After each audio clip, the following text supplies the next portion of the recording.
ನಮಸ್ಕಾರ ವೀಕ್ಷಕರೇ, ನಿಮಗೆಲ್ಲರಿಗೂ ನನ್ನ ಯೂಟ್ಯೂಬ್ ಚಾನಲ್ಗೆ ಸ್ವಾಗತ. ನಿನ್ನೊಲವಿನ ಆಸರೆಯಲ್ಲಿ ಭಾಗ 80.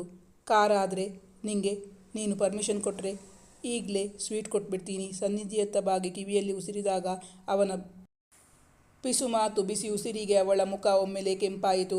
ಡ್ರೈವರ್ ಸಡನ್ನಾಗಿ ಬ್ರೇಕ್ ಹಾಕಿದಾಗ ಸನ್ನಿಧಿ ಮುಂದಕ್ಕೆ ಮುಗ್ಗರಿಸಿ ಬೀಳದಂತೆ ವೇದಾಂತ್ ಅವಳನ್ನು ಬಳಸಿ ಗಟ್ಟಿಯಾಗಿ ಹಿಡಿದುಕೊಂಡಿದ್ದ.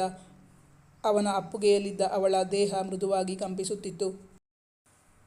ಮೇಡಮ್, ಆ ಲೈಲಾಕ್ ಆ್ಯಂಡ್ ಗೋಲ್ಡ್ ಮಿಕ್ಸ್ ಇರೋ ಸಾರಿ ತೋರಿಸ್ತೀರಾ ಪ್ಲೀಸ್? ಸ್ವರ ಬಂದತ್ತ ಇಬ್ಬರು ಇದು ನಿಜವಾ ಎಂದು ಆಶ್ಚರ್ಯದಿಂದ ನೋಡಲು. ಮೇಡಮ್, ಆ ಲೈಲಾಕ್ ಕಲರ್ಗೆ ಗೋಲ್ಡ್ ಮಿಕ್ಸ್ ಆಗಿದೆಯಲ್ಲ ನಿಮ್ಮ ರೈಟ್ ಸೈಡ್ ಸೆಕೆಂಡ್ ರೋನಲ್ಲಿ, ಆ ಸಾರಿ ಅದನ್ನೇ. ಎಸ್ ಮೇಡಮ್, ಆ ಸಾರಿ ಸ್ವಲ್ಪ ತೋರಿಸ್ತೀರಾ ಪ್ಲೀಸ್? ವೇದಾಂತ್ ಹೇಳಿದ. ಆ ಸೇಲ್ಸ್ ಗರ್ಲ್ ಆಗಲೇ ಬಂದ ಯುವಕನನ್ನು ನೋಡುತ್ತಾ, ಎಕ್ಸ್ಕ್ಯೂಸ್ ಮೀ ಮೇಡಮ್, ಒಂದು ನಿಮಿಷ ಎನ್ನುತ್ತಾ ಅವನು ಹೇಳಿದ ಸಾರಿಯನ್ನು ತೆಗೆದು ತೋರಿಸಿದಳು. ಸನ್ನಿಧಿಯ ಕಣ್ಣಲ್ಲಿ ನೀರು ತುಂಬಿ ಆ ವ್ಯಕ್ತಿ ಮಸುಕಾಗಿ ಕಾಣಿಸುತ್ತಿದ್ದ ಸೇಲ್ಸ್ ಗರ್ಲ್ಗೆ ವೇದಾಂತ್ ಇವರ ಕಡೆಯವನೆಂದು ಗೊತ್ತಿರಲಿಲ್ಲ. ಅವಳು ಅನುಮಾನದಿಂದ ನೋಡುತ್ತಿರುವಂತೆಯೇ ವೇದಾಂತ್ ಆ ಸಾರಿಯನ್ನು ತೆಗೆದು ಸನ್ನಿಧಿಯ ಭುಜದ ಮೇಲೆ ಹಾಕಿ ಕನ್ನಡಿಯ ಮುಂದೆ ನಿಲ್ಲಿಸಿ ತೋರಿಸಿದ. ವೇದಾಂತ್ ಸಾರಿಯನ್ನು ಅವಳ ಭುಜದ ಮೇಲೆ ಹಾಕುವಾಗ ಅವನ ಕೈ ಅವಳ ಕೆನ್ನೆಗೆ ಸೋಕಿ ಅವಳ ಮೈ ಒಮ್ಮೆಲೆ ಬಿಸಿ ಏರಿತ್ತು. ಅವನ ಸ್ಪರ್ಶ ಅವಳಲ್ಲಿ ಮುದ ನೀಡಿದಾಗ ಅವಳ ದೇಹದ ಕಡಕಡವು ಅವನ ಸಾನ್ನಿಧ್ಯಕ್ಕಾಗಿ ಹಂಬಲಿಸಿತು. ಒಂದೇ ಒಂದು ಕ್ಷಣ ತನ್ನ ಪಕ್ಕದಲ್ಲಿದ್ದವನ ಎದೆಯಲ್ಲಿ ಬೆಚ್ಚಗಿನ ಆಶ್ರಯ ಪಡೆಯುವ ಆಸೆ, ಅವನ ಎದೆಯೊಳಗೆ ಮುಖ ಹುದುಗಿಸಿ ತನ್ನ ನೋವು ಸಂಕಟಗಳನ್ನೆಲ್ಲ ಮರೆಯುವ ಆಸೆಯಾಯಿತು ಸನ್ನಿಧಿಗೆ. ಆದರೆ ಅದು ಒಂದು ಶೋರೂಮ್, ಅಲ್ಲಿ ತುಂಬ ಜನರಿದ್ದರು. ತನ್ನ ಆಸೆಯನ್ನು ಬಲವಂತವಾಗಿ ಹತ್ತಿಕ್ಕಿಕೊಂಡಳು ಸನ್ನಿಧಿ. ವೇದಾಂತ್ನ ಅನ್ನು ಒಮ್ಮೆ ಕಣ್ತುಂಬ ನೋಡುವ ಆಸೆಯನ್ನು ಹೊಂದಿದ್ದ ಸನ್ನಿಧಿಗೆ ಈಗ ಅವನು ಅವಳ ಅತ್ಯಂತ ಸಮೀಪದಲ್ಲಿದ್ದ ಮಾತ್ರವಲ್ಲ, ಅವಳ ಮದುವೆಯ ಸಾರಿಯನ್ನು ಅವನೇ ಸೆಲೆಕ್ಟ್ ಮಾಡಿ ಕೊಡುತ್ತಿದ್ದಾನೆ. ಆದರೂ ಅವಳ ಮುಖದಲ್ಲಿ ಹಿಂದಿನ ಗೆಲುವು ಇರಲಿಲ್ಲ. ಅದಕ್ಕೆ ಕಾರಣ, ಇನ್ನು 4 ದಿನಗಳಲ್ಲಿ ಅವಳು ಮದುವೆಯಾಗುತ್ತಿರುವ ಗಂಡು ಅವನಲ್ಲವಲ್ಲ. ಅವಳಿಗೆ ಇಂದಿನವರೆಗೂ ಜಾತಕದ ವಿಷಯದಲ್ಲಿ ಅವಳ ತಂದೆ ಸುಳ್ಳು ಹೇಳುತ್ತಿರುವುದು ಗೊತ್ತೇ ಇರಲಿಲ್ಲ. ಜಯಂತಿಯವರು ಮಗಳಿಗೆ ಹೇಳಿರಬಹುದು ಎಂದುಕೊಂಡಿದ್ದರು ಕುಸುಮ ಅವಳ ಬಳಿ ಏನನ್ನೂ ಹೇಳಿರಲಿಲ್ಲ. ಮೇಡಮ್, ಯಾಕೋ ತುಂಬ ಅಪ್ಸೆಟ್ ಆದ ಹಾಗೆ ಕಾಣಿಸ್ತಾರೆ. ಅವರು ನಕ್ಕರೆ ಇನ್ನೂ ತುಂಬ ಸುಂದರವಾಗಿ ಕಾಣಿಸ್ತಾರೆ, ಆ ಸೇಲ್ಸ್ ಗರ್ಲ್ ಹೇಳಿದಾಗ ಸನ್ನಿಧಿ ಬಲವಂತದ ನಗೆ ನಕ್ಕಿದ್ದಳು. ಎಸ್ ಮೇಡಮ್, ಅದೇ ಸಾರಿ ಇರಲಿ, ವೇದಾಂತ್ ಹೇಳಿದ. ಕುಸುಮ ಮತ್ತು ಸನ್ನಿಧಿ ಇಬ್ಬರು ನೋಡಿ ತೆಗೆದಿರಿಸಿದ್ದ ಸಾರಿಗಿಂತ ತುಂಬ ಚೆನ್ನಾಗಿತ್ತು ವೇದಾಂತ್ ಆರಿಸಿದ ಈ ಸಾರಿ. ಸನ್ನಿಧಿಗಂತೂ ತುಂಬ ಚೆನ್ನಾಗಿ ಒಪ್ಪುತ್ತಿತ್ತು. ಅದು ಎಲ್ಲಿತ್ತು ಇಷ್ಟು ಹೊತ್ತು? ನಮ್ಮ ಕಣ್ಣಿಗೆ ಕಾಣಿಸೇ ಇರಲಿಲ್ವಲ್ಲ. ಮತ್ತೆ ನಿನ್ನ ಆಯ್ಕೆ ಅಂದಮೇಲೆ ಕೇಳಬೇಕಾ? ತುಂಬ ಚೆನ್ನಾಗಿದೆ ಹೇಳಿದರು ಕುಸುಮ. ಮೇಡಮ್, ನೀವು 1 ಲ್ಯಾಕ್ ಒಳಗಿನ ಸಾರಿ ತೋರಿಸಿ ಅಂತ ಹೇಳಿದ್ರಲ್ಲ, ಹಾಗೆ ನಾನು ಈ ಸಾರಿನ ತೋರಿಸಲಿಲ್ಲ. ಇದರ ಬೆಲೆ ತುಂಬ ಜಾಸ್ತಿ ಮೇಡಮ್. ಯಾಕೆಂದರೆ ಇದು ರಿಯಲ್ ಗೋಲ್ಡ್ನ ಜರಿಗಳು. ಮತ್ತು ಇವರು ಕಾಸ್ಟ್ಲಿ ಸೀರೆ ಬೇಡ ಅಂತ ಹಠ ಮಾಡ್ತಾ ಇದ್ರಲ್ಲ, ಅದಕ್ಕೆ ನಾನಿದನ್ನು ತೆಗೆದಿರಲಿಲ್ಲ. ಸನ್ನಿಧಿಯನ್ನು ನೋಡುತ್ತಾ ಹೇಳಿದಳು ಆ ಸೇಲ್ಸ್ ಗರ್ಲ್. ಹಾಗಾದರೆ ಇದರ ರೇಟ್ ಎಷ್ಟು? ಕುಸುಮ ಅವರು ಕೇಳಿದಾಗ, ಮೇಡಮ್, ಡಿಸ್ಕೌಂಟ್ ಕಳೆದು ಇದರ ರೇಟ್ 3.56 ಲ್ಯಾಕ್ ಆಗುತ್ತೆ ಮೇಡಮ್ ಎಂದಾಗ ಸನ್ನಿಧಿ ಆ ಸಾರಿ ಬೇಡವೇ ಬೇಡ ಎಂದು ತಟ್ಟನೆ ಹೇಳಿಬಿಟ್ಟಿದ್ದಳು. ನಾನು ಆಗಲೇ ಹೇಳಿದ್ನಲ್ಲ, ಇದೇ ಸಾರಿ ಇರಲಿ. ಇನ್ನೊಂದು ಸಾರಿನೂ ಬೇಕಾಗಿತ್ತು, ತೋರಿಸ್ತೀರಾ ಎಂದು ವೇದಾಂತ್ ಕೇಳಿದಾಗ ಸನ್ನಿಧಿ ಮತ್ತು ಕುಸುಮ ಇಬ್ಬರು ಅವನನ್ನು ಅಚ್ಚರಿಯಿಂದ ನೋಡಿದರು. ಇನ್ನೊಂದು ಸಾರಿ ಯಾರಿಗೋ ಎಂದು ಕುಸುಮ ಅವರು ಕೇಳಿದಾಗ, ಅಮ್ಮ, ಈ ಸಾರಿ ಸಾನುಗೆ ಅಂತ ಸೆಲೆಕ್ಟ್ ಮಾಡಿದ್ದು. ಇನ್ನೊಂದು ಸಾರಿ ನನ್ನ ಫಿಯಾನ್ಸಿಗೆ. ಅದು ಅವಳ ಆಸೆಯ ಪ್ರಕಾರನೇ ಇರಬೇಕು. ಅದು ಅವಳೇ ಸೆಲೆಕ್ಟ್ ಮಾಡಿಕೊಡ್ಲಿ ಎಂದಾಗ ಸನ್ನಿಧಿಯ ಮುಖ ಬಾಡಿತು. ಅವಳು ಅಚ್ಚರಿಯಿಂದ ಕುಸುಮ ಅವರ ಮುಖವನ್ನು ನೋಡುತ್ತಿದ್ದಳು. ಅವರ ಮುಖದಲ್ಲಿ ಹರ್ಷದ ಹೊನಲು ಹರಿದಾಡುತ್ತಿತ್ತು. ಅಂದರೆ ವೇದಾಂತ್ಗೆ ಸದ್ಯದಲ್ಲಿ ಮದುವೆ ಇದೆಯಾ? ಅವನು ಬೇರೆ ಮದುವೆಯಾಗುತ್ತಿದ್ದಾನಾ? ಸನ್ನಿಧಿಯ ಮನ ಅದೇ ರೀತಿಯಲ್ಲಿ ಯೋಚಿಸುತ್ತಿತ್ತು. ಆದರೆ ಸೇಲ್ಸ್ ಗರ್ಲ್ ವೇದಾಂತ್ನ ಮಾತನ್ನು ಚೆನ್ನಾಗಿ ಅರ್ಥ ಮಾಡಿಕೊಂಡಿದ್ದಳು. ಅವನ ಫಿಯಾನ್ಸಿ ಅವಳೇ ಆರಿಸಲಿ ಎಂದು ಹೇಳಿದ್ದನ್ನು ಅರ್ಥ ಮಾಡಿಕೊಂಡು ಅವಳು, ಯಾಕೆ ಸರ್ ಹುಡುಗಿನ ರೇಗಿಸ್ತಾ ಇದ್ದೀರಾ ಎಂದವಳಿಗೆ ತಾನು ಹಾಗೆ ಕೇಳಬಾರದಾಗಿತ್ತು ಎನಿಸಿ, ಸಾರಿ ಸರ್, ನಾನು ಇವರೇ ನಿಮ್ಮ ಫಿಯಾನ್ಸಿ ಅಂದ್ಕೊಂಡಿದ್ದೆ. ಯಾಕೆಂದರೆ ನೀವು ಬಂದ ತಕ್ಷಣ ಅವರ ಕಣ್ಣುಗಳು ಅರಳಿದ್ದವು. ಈಗ ನೋಡಿ ಬಾಡಿ ಹೋಯಿತು ಎಂದಷ್ಟೇ ಹೇಳಿದಳು. ಸಾನು, ನಿಂಗೆ ನಾನು ಸಾರಿ ಸೆಲೆಕ್ಟ್ ಮಾಡಿ ಕೊಟ್ಟಿದ್ದೀನಿ. ಈಗ ನಿನ್ನ ಸರದಿ, ನನ್ನ ಹುಡುಗಿಗೆ ಗ್ರ್ಯಾಂಡ್ ಆಗಿರೋ ಸಾರಿ ಆರಿಸಿಕೊಡ್ಬೇಕು ಎಂದು ವೇದಾಂತ್ ಹೇಳಿದಾಗ ಸನ್ನಿಧಿ ಅರ್ಧ ಗಂಟೆ ಹುಡುಕಿ ಕೊನೆಗೂ ಒಂದು ಸಾರಿಯನ್ನು ಆಯ್ಕೆ ಮಾಡಿಕೊಟ್ಟಳು. ಆನಿಯನ್ ಪಿಂಕ್ ಕಲರಿನ ಕಾಂಚೀಪುರಂ ಟಿಶ್ಯೂ ಸಿಲ್ಕ್ ಸಾರಿಯಲ್ಲಿ ಲೀಫ್ ವರ್ಕ್ಗಳಿದ್ದ ಭರ್ಜರಿ ಸಾರಿಯೊಂದನ್ನು ಆರಿಸಿಕೊಟ್ಟಳು. ಅದು ತುಂಬ ಗ್ರ್ಯಾಂಡ್ ಆಗಿತ್ತು. ಸಾರಿ ವೇದಾಂತ್, ನಿನ್ನ ಆಯ್ಕೆ ಅಷ್ಟು ಚೆನ್ನಾಗಿಲ್ಲ. ನನ್ನ ಆಯ್ಕೆ ಆಮೇಲೆ ನಿನ್ನ ಹುಡುಗಿ ನನ್ನ ಬೈಕೋಬಾರ್ದಲ್ಲ. ನಿಂಗೆ ಚೆನ್ನಾಗಿಲ್ಲ ಅನಿಸಿದರೆ ಬೇರೆ ಸಿಲೆಕ್ಟ್ ಮಾಡ್ತೀನಿ ಎಂದಾಗ ವೇದಾಂತ್, ಥ್ಯಾಂಕ್ ಯು ಸಾನು, ನನ್ನ ಹುಡುಗಿಗೆ ಈ ಸಾರಿ ತುಂಬ ಚೆನ್ನಾಗಿ ಕಾಣಿಸುತ್ತೆ, ಇದೇ ಇರಲಿ. 2 ಬಿಲ್ ಮಾಡಿಸಿ ಮೇಡಮ್. 2 ಸಪ್ರೇಟಾಗಿ ಪ್ಯಾಕ್ ಮಾಡಿಕೊಡಿ. ವೇದಾಂತ್ ಹೇಳಿ ಬಿಲ್ ಮಾಡಿ ಹಣ ತೆತ್ತು ಆ ಕವರ್ನೊಂದಿಗೆ ಎಲ್ಲರೂ ಕಾರಿನತ್ತ ಬಂದಿದ್ದರು. ವೇದ್, ನಾನು ಬೆಳಿಗ್ಗೆ ಕೇಳಿದಾಗ ನೀನು ಇನ್ನೂ ಚೆನ್ನೈನಲ್ಲಿ ಇದ್ದೀನಿ ಅಂತ ಹೇಳಿದ್ದೆ. ಇಷ್ಟು ಬೇಗ ಇಲ್ಲಿಗೆ ಹೇಗೆ ಬಂದೆ? ನೀನು ಒಬ್ಬನೇ ಬಂದ್ಯಾ ಅಥವಾ ನಿನ್ನ ಡ್ಯಾಡಿನೂ ಬಂದಿದ್ದಾರಾ? ಕುಸುಮ ಅವರು ಮಗನನ್ನು ಪ್ರಶ್ನಿಸಿದಾಗ, ಇಲ್ಲಮ್ಮ, ಡ್ಯಾಡಿ ಇನ್ನೂ ಬಂದಿಲ್ಲ, ಅಲ್ಲೇ ಇದ್ದಾರೆ. ನನಗೆ ತುಂಬ ಅರ್ಜೆಂಟ್ ಕೆಲಸ ಇದೆ, ಅದಕ್ಕಾಗಿ ಬಂದೆ. ಅಮ್ಮ, ಅದು ನೀನು ನನ್ನ ತುಂಬ ಮಿಸ್ ಮಾಡ್ಕೋತಿದ್ದೀನಿ ಅಂತ ಹೇಳಿದ್ಯಲ್ಲ, ನಿಂಗೆ ಸರ್ಪ್ರೈಸ್ ಕೊಡೋಣ ಅಂತ ಬಂದೆ. ಮತ್ತೆ ಇಲ್ಲೊಬ್ಬರು ನನ್ನ ಹತ್ರ ಮಾತಾಡದೇ ಇರೋರು ಇದ್ದಾರಲ್ಲ, ಅವರಿಗೂ ಸರ್ಪ್ರೈಸ್ ಕೊಡಬೇಕು ಅಂತ ಅನ್ನಿಸ್ತು. ವಾರೆ ಕಣ್ಣಿನಿಂದ ಸನ್ನಿಧಿಯನ್ನು ನೋಡುತ್ತಾ ಹೇಳಿದ ವೇದಾಂತ್. ವೇದ್, ನಮ್ಮ ಹಿಂದಿನಿಂದ ನಿನ್ನ ಸ್ವರ ಕೇಳಿದಾಗ ಒಂದ್ಸಲ ನಾನು ನಿಜವಾಗ್ಲೂ ಶಾಕ್ ಆಗಿಬಿಟ್ಟಿದ್ದೆ ಗೊತ್ತಾ? ಇದಕ್ಕೆ ನೀನು ಶಾಪ್ನ ಅಡ್ರೆಸ್ಸನ್ನು ಕಳಿಸಬೇಕು ಅಂತ ನನ್ನ ಹತ್ರ ಹೇಳಿದ್ದು ಎಂದು ಕುಸುಮ ಅವರು ಹೇಳಿದಾಗ ಅವನ ಮುಖದಲ್ಲಿ ನಸುನಗು ಅರಳಿತು. ವೇದಾಂತ್ ಬಸ್ ಸ್ಟ್ಯಾಂಡಿನಿಂದ ಟ್ಯಾಕ್ಸಿ ಮಾಡಿಕೊಂಡು ನೇರವಾಗಿ ಆ ಶಾಪ್ಗೆ ಬಂದಿದ್ದ. ಅವನ ಮುಖದಲ್ಲಿ ಪ್ರಯಾಣದ ಬಳಲಿಕೆ, ಸರಿಯಾಗಿ ನಿದ್ದೆ ಆಗದೆ ಅದು ಎಷ್ಟೋ ದಿನಗಳಾಗಿತ್ತು. ಇಂದು ಅವನು ತುಂಬ ಬಳಲಿದಂತೆ ಕಾಣಿಸುತ್ತಿದ್ದ. ಕಾರಿನ ಹಿಂಬದಿಯ ಸೀಟ್ನಲ್ಲಿ ಕುಸುಮ ಮತ್ತು ಸನ್ನಿಧಿ ಹತ್ತಿ ಕುಳಿತರು. ವೇದಾಂತ್ ಕಾರ್ನಲ್ಲಿ ಡ್ರೈವರ್ ಪಕ್ಕ ಮುಂದಿನ ಸೀಟಿನಲ್ಲಿ ಕೂರದೆ ಹಿಂಬದಿಯಲ್ಲಿ ಸನ್ನಿಧಿಯ ಪಕ್ಕದಲ್ಲಿ ಬಂದು ಕುಳಿತ. ಅವಳಿಗೆ ತೀರಾ ಸಮೀಪದಲ್ಲಿ ಕುಳಿತಿದ್ದ. ತಾವಿಬ್ಬರು ಜೀವನದ ಕೊನೆಯವರೆಗೂ ಹೀಗೆ ಪ್ರಯಾಣಿಸುವಂತಿದ್ದರೆ ಅವಳ ಮನ ಯೋಚಿಸುತ್ತಿತ್ತು. ಸಾನು, ತುಂಬ ದಿನಗಳ ಬಳಿಕ ಭೇಟಿ ಆಗ್ತಾ ಇದ್ದೀವಿ, ಆದರೂ ನೀನ್ಯಾಕೆ ನನ್ನ ಹತ್ರ ಒಂದು ಅಕ್ಷರನೂ ಮಾತಾಡ್ತಾ ಇಲ್ಲ? ಯಾಕೆ? ನನ್ನ ಮೇಲೆ ಕೋಪನ? ಆವತ್ತು ನಿನ್ನ ಹತ್ರ ಅಲ್ಲಿಂದ ಹೋದವನು ಇವತ್ತೇ ಮತ್ತೆ ಬರ್ತಾ ಇರೋದು. ಅವನ ಕಣ್ಣುಗಳಲ್ಲಿ ನೋವಿನ ನೆರಳು ಕಾಣಿಸಿತು ಸನ್ನಿಧಿಗೆ. ಅವಳಿಗೂ ಮಾತಾಡಲು ತುಂಬ ವಿಷಯಗಳಿದ್ದವು, ಆದರೆ ಇಂದೇಕೋ ಅವಳ ಗಂಟಲಿನಿಂದ ಸ್ವರವೇ ಏಳುತ್ತಿಲ್ಲ.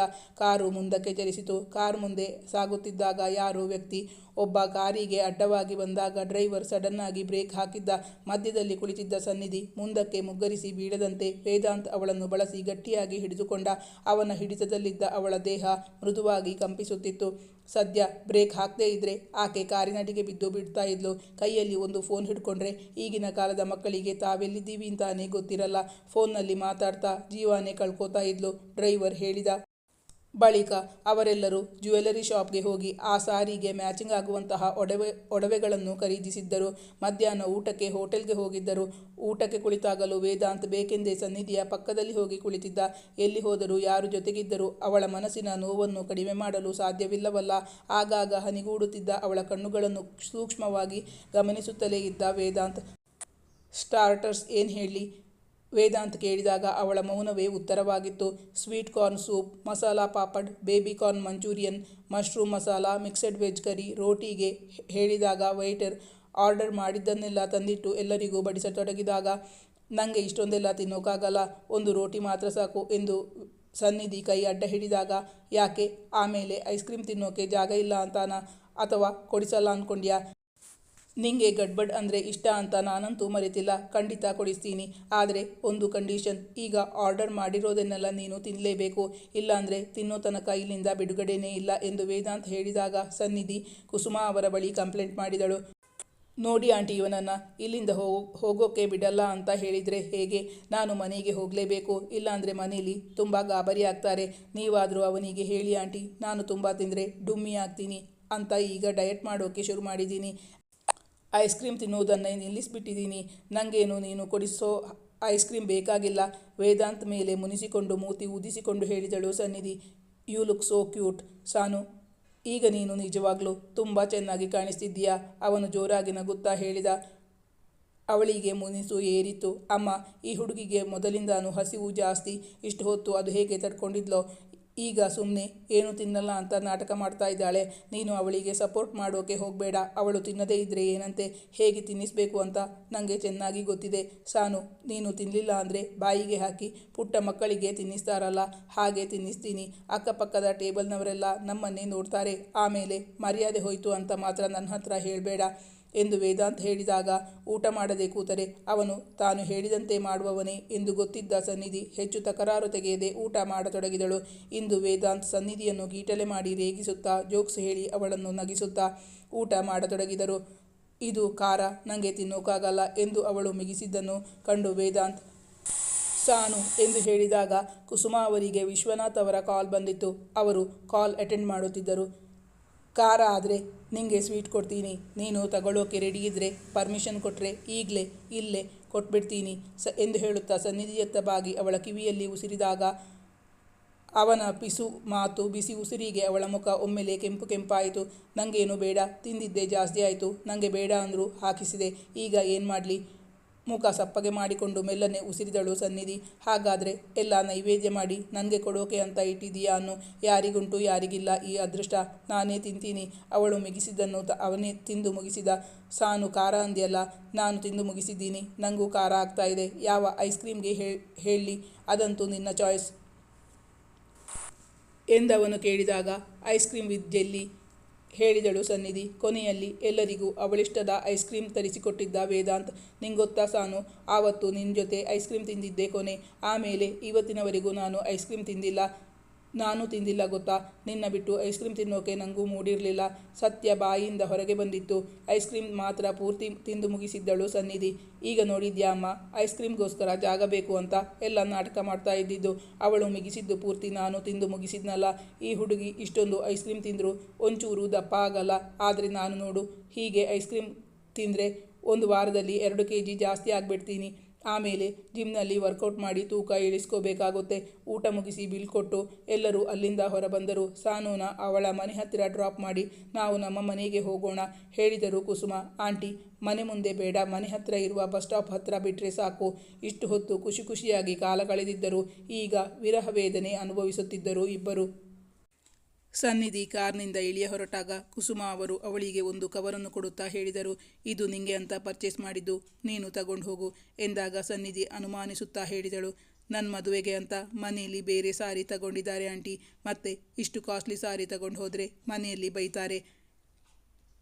ನೀನು ಆಗಲೇ ನನಗೆ ಮಾತು ಕೊಟ್ಟಿದ್ದೀಯಾ ಸಾನು, ಅದನ್ನು ಮರಿಬೇಡ. ನಿಮ್ಮಮ್ಮ ಯಾಕೆ ಬೈತಾರೆ, ನಾನು ಅವರಿಗೆ ಹೇಳ್ತೀನಿ. ಮತ್ತೆ ನಿನ್ನ ಪಪ್ಪಂಗೆ ಸಾರಿಯ ವಿಷಯ ಏನೂ ಗೊತ್ತಾಗಲ್ಲ. ನಾನೇ ನಿನ್ನ ಮನೆ ತನಕ ಬಂದು ಹೇಳೋಣ ಅಂತ ಇದ್ದೆ. ಆದರೆ ಸುಮ್ಮನೆ ಈ ಹೊತ್ತಲ್ಲಿ ಮಾತಿಗೆ ಮಾತು ಬೆಳೆಯೋದು ನನಗಿಷ್ಟ ಇಲ್ಲ.